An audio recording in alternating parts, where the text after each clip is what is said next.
disso tudo, né? Agora está gravando, né?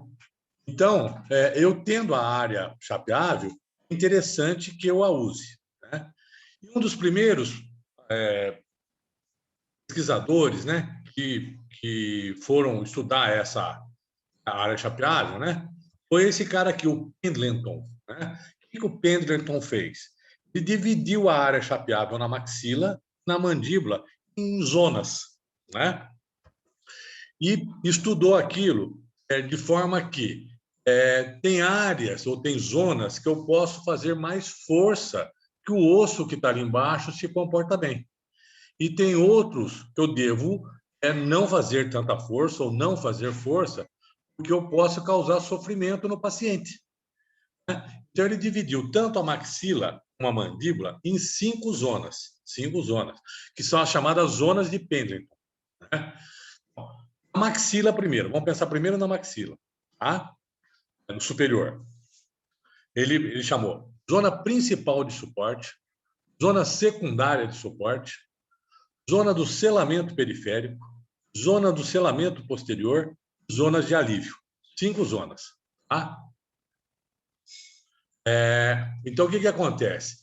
Nessa área, ele pegou o rebordo e dividiu didaticamente. Né? Isso, na realidade, não existe. Não existe fisicamente, né? Ele didaticamente pegou aquele rebordo e foi dividindo isso. Como um topógrafo faz com o terreno na hora de fazer a construção. Aqui tem uma cota mais alta, aqui uma cota mais baixa, aqui fica melhor isso, aqui fica melhor aquilo. Tá? Vamos lá. Na maxila, o que ele fez? Tudo que está em vermelho aqui, ó, né? A crista do rebordo ósseo, vamos falar primeiro da maxila. Tá? De tuberosidade a tuberosidade, toda a crista do rebordo ósseo. Ele chamou de zona principal de suporte. Nessa região, é que se o paciente fosse dentado, os dentes estariam implantados. Então, quando eu monto a minha dentadura, os dentes da minha dentadura sob essa região, é a região que as cargas são dissipadas de forma mais fisiologicamente melhor, né? Por quê? Porque imita o natural. Tá? Então, a crista do rebordo alveolar, de tuberosidade a tuberosidade, chamou de zona principal de suporte. Zona principal de suporte.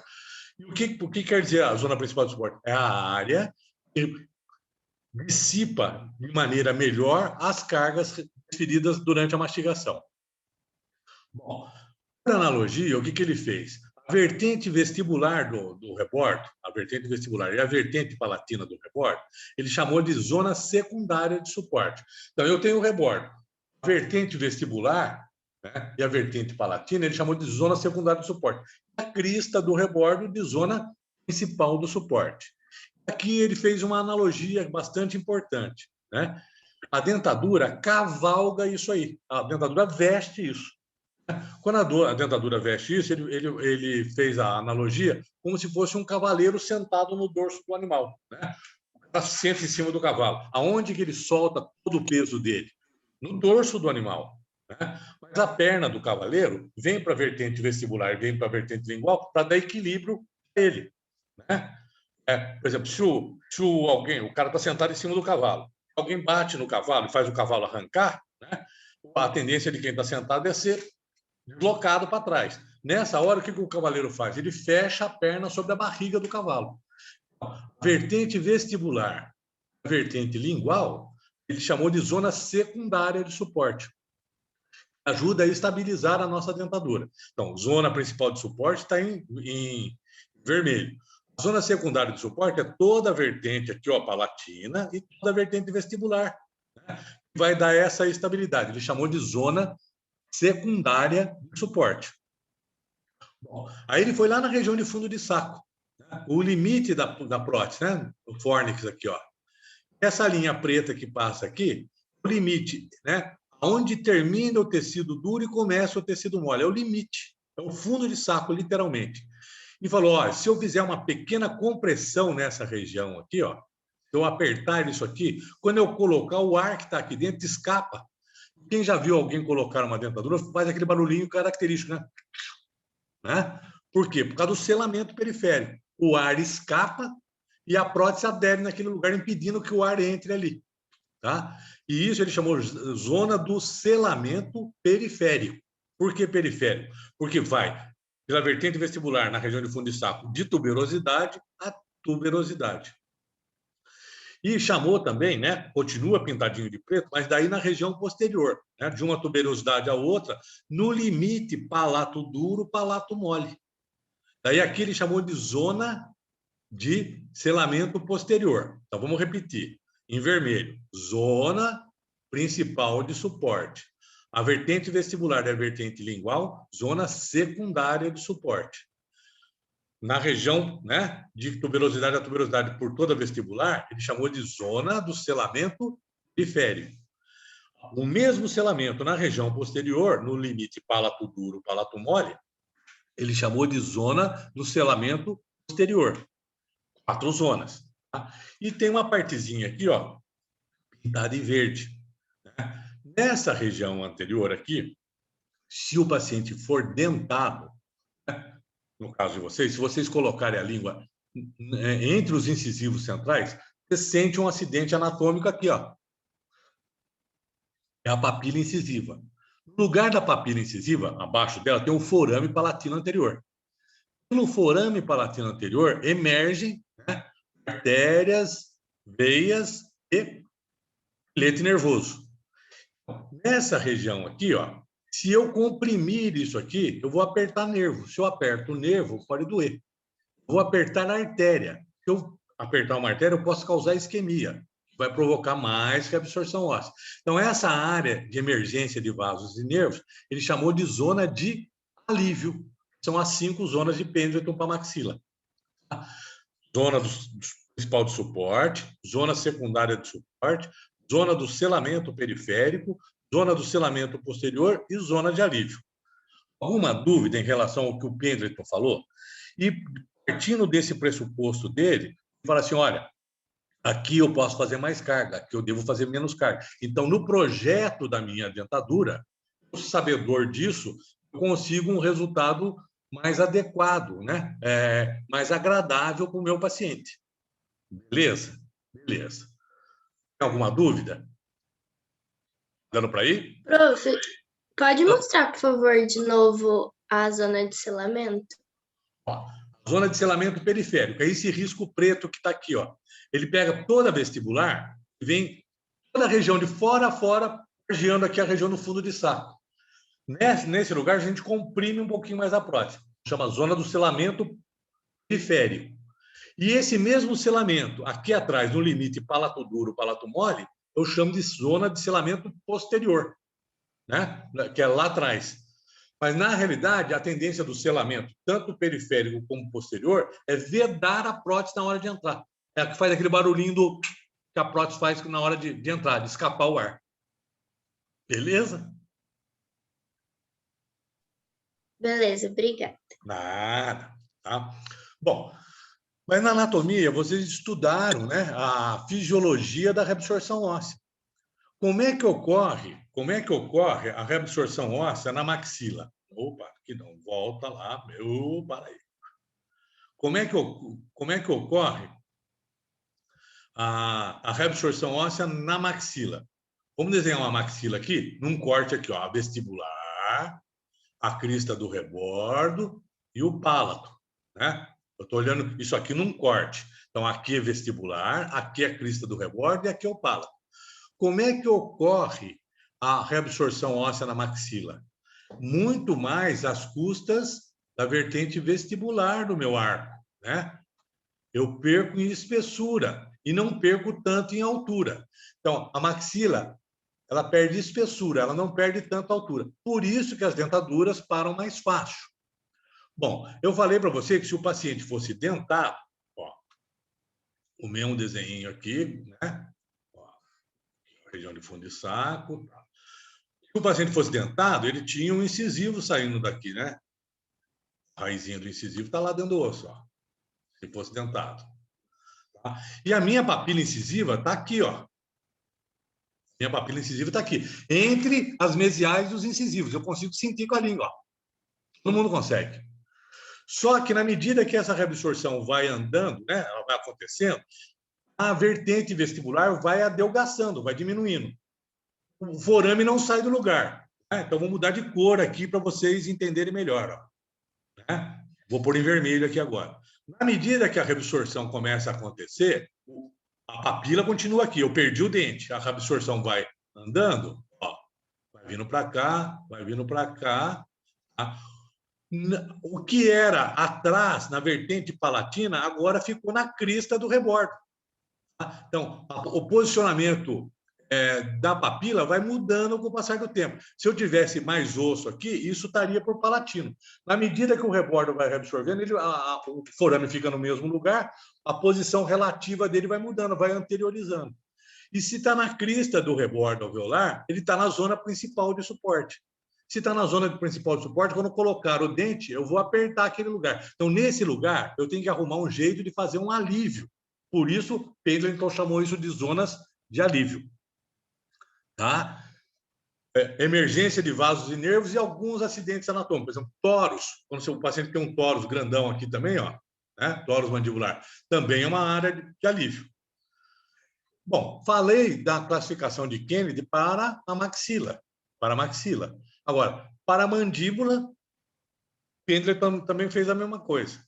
Só que a fisiologia da reabsorção óssea na maxila e na mandíbula são diferentes. Tudo que o Pendleton falou para a maxila vale para a mandíbula também. A zona principal de suporte de papila piriforme, a papila piriforme na crista do rebordo. Aí, ó, vertente vestibular, vertente lingual, zona secundária de suporte. Tinha aqui, ó, zona do selamento periférico, zona do selamento periférico. Lá atrás, zona do selamento posterior. O que é? A divisão é didática. Zona do selamento posterior é a porção final do dente. O que está antes da porção final passa a ser selamento periférico. Não tem uma divisão anatômica que eu possa falar até aqui é isso e até ali é outra coisa. A divisão é didática. Só que a reabsorção óssea na mandíbula ocorre de forma distinta da maxila. Né? A reabsorção óssea na mandíbula ocorre tanto à custa da vertente vestibular como da lingual. Ó. Então, a mandíbula perde muito mais em altura, né? Na reabsorção, fica mais plano, a reabsorção óssea é mais pesada, e a maxila perde mais em espessura. Quando eu perco em altura aqui, eu vou chegar no momento que a zona principal de suporte vai estar acomodada dentro da zona secundária de suporte. Isso o Pendleton também chamou a atenção. Então, vamos lá. Zonas de Pendleton para maxila. Zona principal de suporte. Tuberosidade e subtuberosidade, toda a crista do rebordo. Zona secundária, vertente vestibular, lingual do rebordo alveolar. Zona de selamento periférico, toda a região de fundo de saco e tuberosidade a tuberosidade. Selamento posterior, limite palato duro, palato mole. Zonas de alívio, poros e emergência de vasos e nervos. Na mandíbula, a mesma coisa. Zona principal de suporte, crista do rebordo alveolar, de papila retromolar a papila retromolar. Só que, com o passar do tempo, a minha reabsorção vai aumentando, eu não tenho mais crista do rebordo. A crista do rebordo vai ficar dentro da zona secundária de suporte. A estabilidade de uma prótese inferior é muito menor do que a estabilidade de uma prótese total superior. Por isso que os nossos pacientes acostumam muito mais com uma dentadura superior do que com a dentadura inferior. Além do que, a dentadura superior, a gente pode usar toda a área do palato para dissipar a carga. Embaixo a gente tem a língua. Quando a gente fala, articula palavras, a língua se movimenta. E quando ela se movimenta, ela bate na prótese e faz a prótese balançar. Usar uma prótese inferior é coisa partista de circo. Ela tem que treinar. Não é fácil, não. Tá? A superior vai mais fácil. Né? O paciente aceita melhor. Tudo isso é importante, nós dentistas sabermos disso, poder, antes de fazer a prótese, explicar isso para o paciente. Esses dados têm que ser dados para o paciente antes dele resolver fazer a prótese. Depois, desculpa, né? É assim mesmo, mas tem que ser contado antes. Beleza? A divisão de Pendleton, guarda isso, é uma divisão didática. didática, não tem nada de fisiológico nela, né? É mais para a gente, na hora de distribuir. Se eu vou montar o dente e começo a pôr o dente um pouquinho mais para frente, eu, dentista, vou falar para o meu protetor, você montou o dente na zona secundária de suporte. Isso vai diminuir a eficiência da minha dentadura. Afasta um pouquinho mais esse dente e tenta colocar isso na zona principal de suporte. Muitas vezes não dá. Por quê? Esteticamente, o dente vai ficar muito para dentro. Então, você tem que sacrificar um pouquinho e trazer os dentes mais para as zonas secundária de suporte. Quando você faz isso, você já tem que contar para o paciente, olha, a estabilidade da sua prótese não vai ficar tão legal, né? A sua reabsorção já está tão grande que eu tenho que colocar o dente já na zona secundária de suporte. Tudo isso ajuda o dentista no seu planejamento.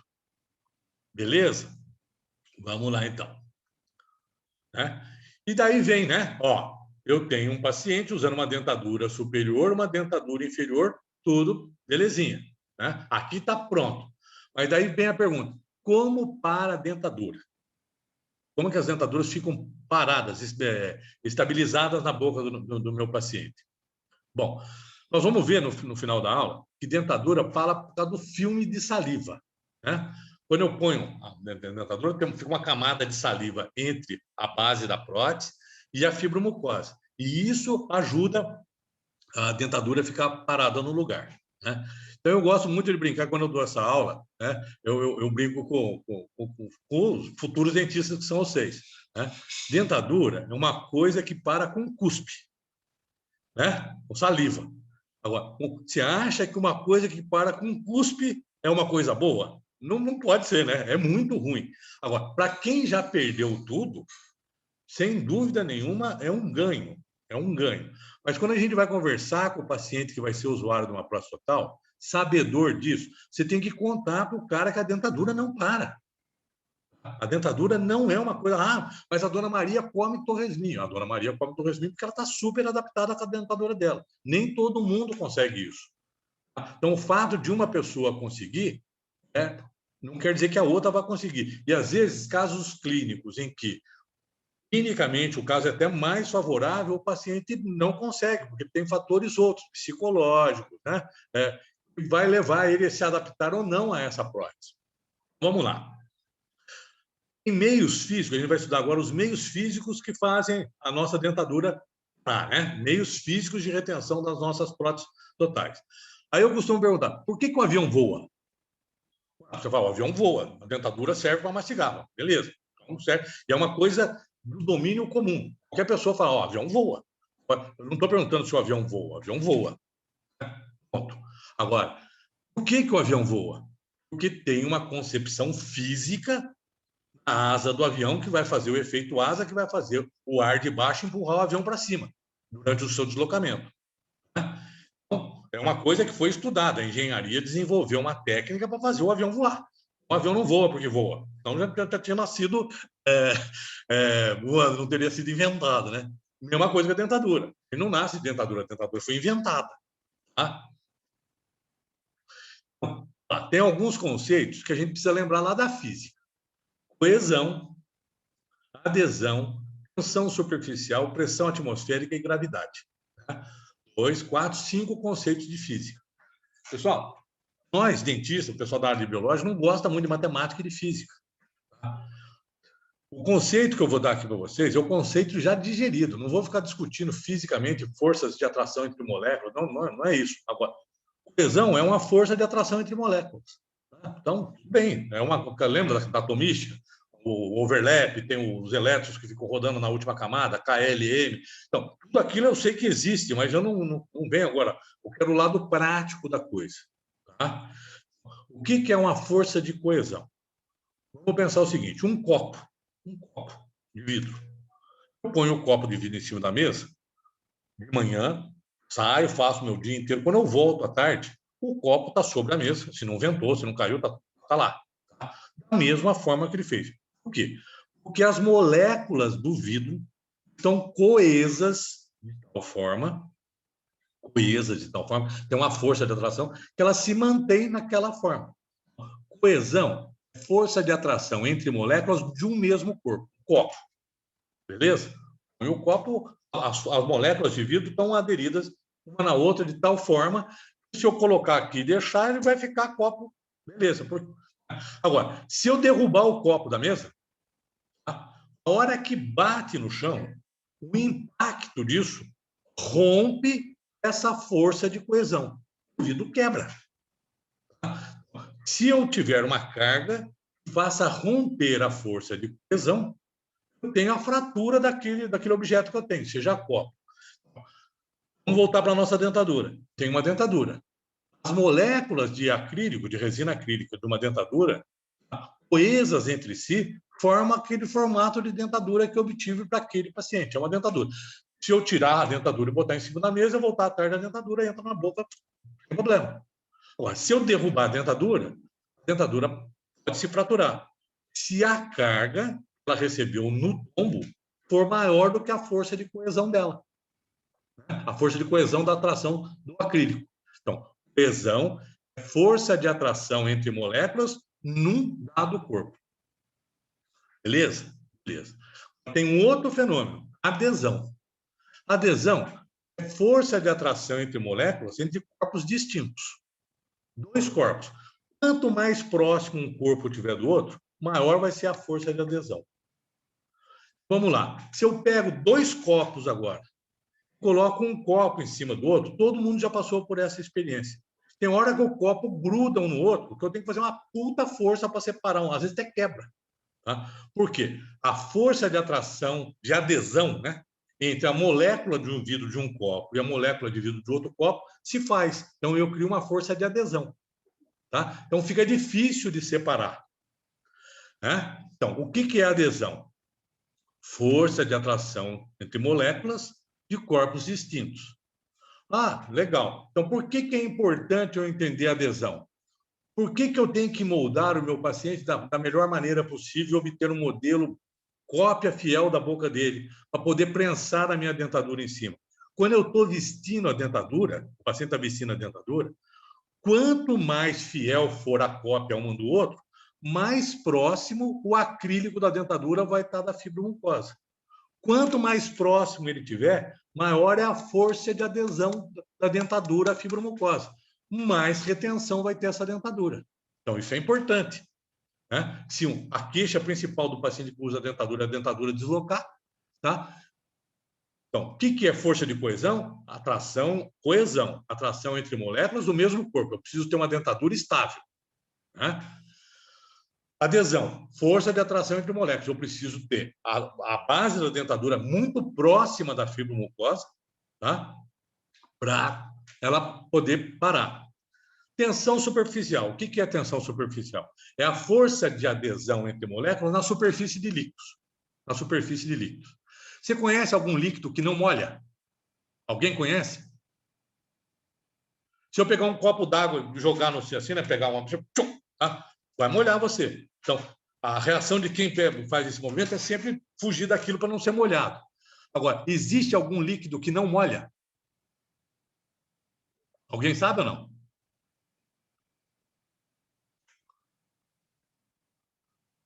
O mercúrio, que a gente faz amálgama, né? O mercúrio é um metal líquido, ele não molha. Por quê? Porque a tensão superficial dele é muito alta. Tá? Então, a tensão superficial está ligada à capacidade de molhamento dos líquidos. De molhamento dos líquidos. Né? Então, estou falando isso porque o exemplo do copo que eu dei. Se o copo tiver úmido, ou molhadinho, você encosta no outro, você vai morrer de fazer força para soltar ele. Aí o que a gente faz para soltar? Você põe debaixo da torneira e enche ele de água. Na medida que aumenta a película de água, o copo às vezes pula sozinho. Tá? Então, a tensão superficial dos líquidos, quanto mais próximo tiver um corpo do outro, aumenta a área de adesividade, a área de contato de uma superfície com a outra. Na medida que eu aumento a quantidade de líquido no meio, eu posso afastar um corpo do outro, o que diminui a força de adesão. Opa, mais um dado importante aí. O paciente tem saliva na boca. E eu falei no comecinho, para com cuspe, para com saliva. Então, eu tenho a saliva bem moldado, quando eu coloco a dentadura, eu vou ter a dentadura bem justaposta à fibromucosa, com uma películazinha de saliva ali no meio, que ajuda a aumentar a adesão entre a base da dentadura e a fibromucosa. É isso que vai fazer a nossa dentadura parar. A pressão atmosférica. Quando eu faço o selamento periférico, o selamento posterior, e a prótese entra, né, justinha, né? E eu aperto e faz... Eu estou tirando o ar existente entre a base da dentadura e a fibromucosa. A pressão externa na boca é maior do que a pressão no interior, no contato entre a dentadura e a fibromucosa.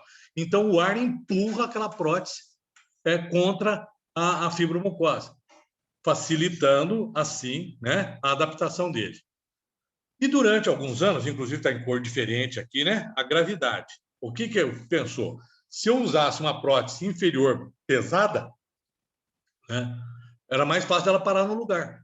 E uma prótese superior bem leve ajudaria também. Só que isso caiu em desuso, né? Quando eu uso uma prótese inferior mais pesada, eu promovo compressão exagerada daquele tecido. E isso leva à reabsorção óssea, que não é desejável. Tá? Beleza? Bom, então, ó, eu tenho coesão, adesão, tensão superficial, pressão atmosférica. Basicamente o que eu uso, né? Então, olha lá. Agora eu vou repetir. Coesão, força de atração entre moléculas de um mesmo corpo. A dentadura é uma dentadura porque as moléculas de acrílico, né, de resina acrílica, estão coesas entre si, dando aquele formato que eu dei na dentadura. Se eu derrubar a dentadura e ela se espatifar no chão, esse tombo, a carga que foi proposta por esse tombo, ou imposta por esse tombo, pode ou não romper essa força de coesão. A dentadura pode simplesmente cair e não quebrar, como pode cair e quebrar. Se houve fratura, é que a carga foi maior do que a força de coesão entre essas moléculas. E ela perde aquele formato. Tá? Adesão, o copo aqui, ó. Força de atração entre moléculas de corpos distintos. Um copo adere ao outro copo na superfície. Fica difícil de a gente tirar. Então, dois corpos, né, ficam travadinhos no lugar. Força de adesão. Qual a importância disso? Quanto melhor for a minha moldagem, os meus procedimentos laboratoriais e clínicos, eu vou ter uma maior proximidade, da minha base da dentadura à fibromucosa. Quanto mais próxima ela tiver, maior a força de adesão que vai agir sobre ela. Né? Tensão superficial. Né? Um copo cheio d'água, eu ponho uma agulha em cima. A agulha não afunda. Ela flutua. Por quê? Porque a força de atração entre moléculas na superfície da água forma aquela película, né? Que a gente vê passarinho pegando o bichinho em cima da água e tal. Então, isso é força de tensão superficial. Né? Aí, ó, tensão superficial, líquidos em contatos com ar. Azeite, a temperatura de 20 graus Celsius, ele tem 3 de tensão superficial. A água, 7,20. O mercúrio tem 46,50. Quanto maior for a tensão superficial, menor a capacidade de molhamento. Vamos dar um exemplo? Se eu derrubo azeite na roupa, tirar é um inferno. Botar água quente, tem que botar detergente e tal. Já a água, ela seca. Ó, a capacidade de molhamento disso aqui é muito maior do que essa aqui. E o mercúrio nem molha. Tá? Agora, a saliva, né, é muito próxima da água. Né? A tensão superficial. Né? As forças de atração entre moléculas na superfície do líquido, elas acabam puxando entre si. Pessoal, isso aqui está no livro detalhadinho, no capítulo lá tal, mas não é algo, né, que vocês vão precisar decorar. Está para ilustrar. O que é tensão superficial? Força de atração entre moléculas na superfície de líquido. Ponto. Peso que o ar exerce sobre os corpos. Pressão atmosféricas. Né? E gravidade não é mais utilizada como meio de retenção, pois o aumento de peso gera reabsorção óssea. Quanto maior a compressão, maior a reabsorção óssea. Área chapeável ou área basal. É a área, né, que pode, e podendo, ela deve ser coberta pela base das próteses totais. Quanto maior for a área chapeável, maior o fenômeno da adesão. Mais retida fica a minha dentadura. E maior a área para dissipar forças durante o processo de mastigação. Pessoal, o Vicente vai continuar a aula de vocês. Hoje nós combinamos, né, que ele não vai dar também, que tem o problema da vacina. Mas esse dado não é uma coisa que clinicamente vocês vão estar usando muito, não, tá? Mas é sempre legal você fazer a correlação do clínico, né? Por que que eu tenho que moldar bem? Porque eu tenho que ter os corpos próximos. É uma forma de eu conseguir isso, é uma adaptação boa, é exatamente essa. E isso favorece, né, a esse fenômeno físico para melhorar, né, o desempenho da minha prótese. Saúde! Vamos lá tomar vacina. Bom dia para vocês. Alguma dúvida? Tudo certinho, professor. Legal. Eu posto isso aqui lá no AVE, então. Tá bom? Tá bom, prof. Bom dia para vocês. Para você também, boa vacina. Obrigado.